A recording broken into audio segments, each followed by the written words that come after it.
കൊച്ചി എന്നോട് പറഞ്ഞു തന്നൊരു കാര്യമാണ്, മോനെ നിന്നോട് ആരെങ്കിലും എന്നെ മോനെ നീ എന്നൊക്കെ വിളിക്കുന്നത് അമ്മയായതുകൊണ്ട് പിന്നെ ഞാൻ ക്ഷമിച്ചു പോട്ടെ സ്നേഹത്തോട്.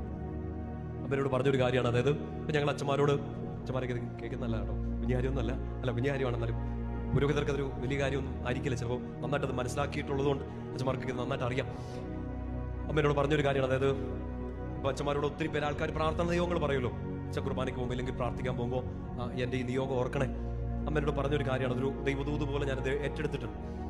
അതായത് നമ്മൾ ഏത് ആരാധനക്രമത്തിൽ മലങ്കരയോ മലബാറോ ലാറ്റിൻ ആരാധനക്രമത്തിൽ ബലിയർപ്പിക്കുമ്പോഴും പുരോഹിതൻ വിശുദ്ധ കുർബാന സ്വീകരണത്തിന് മുമ്പ് ആ ഈശോയുടെ ശരീരം മുറിക്കുന്നുണ്ടല്ലേ, മുറിച്ചിട്ടാണ് അത് പിന്നെ തിരിച്ച് രക്തത്തിൽ മുക്കുന്നു. റോസ്മ ചെയ്യുന്നതിനെ കുറിച്ച് നമ്മൾ പ്രാർത്ഥിച്ചിട്ടുണ്ട്, നമുക്ക് അതിനെക്കുറിച്ചൊക്കെ അറിയാം. ലത്തീൻ ആരാധനക്രമത്തിലാണെങ്കിൽ എടുത്തുയർത്തി ജീവിക്കുന്ന ദൈവത്തിന്റെ കുഞ്ഞാട് ലോകത്തിന്റെ പാപങ്ങൾ നീക്കുന്നു എന്നൊക്കെ പറയുന്നുണ്ട്. എല്ലാ ആരാധനക്രമങ്ങളിലും ഈ മുറിക്കുന്നൊരു ശുശ്രൂഷയുണ്ട്.